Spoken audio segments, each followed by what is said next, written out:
How to upgrade to Spotify Premium Student. Hey everyone, welcome back to our channel.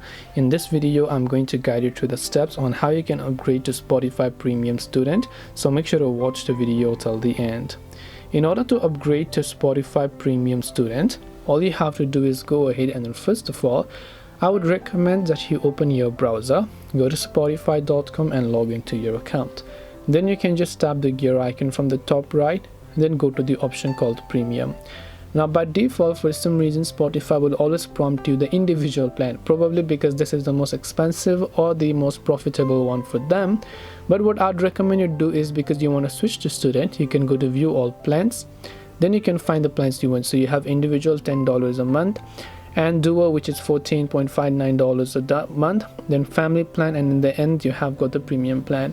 Now from here, all you have to do is just simply tap on the get premium student option, and once you've done that, you will be able to verify your student ID. Remember that you need to be a valid student.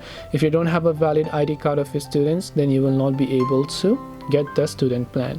So hope this video helped you understand. If you have got any questions, feel free to also leave them down below. Thank you for watching till the very end of this tutorial, and see you soon in the next video.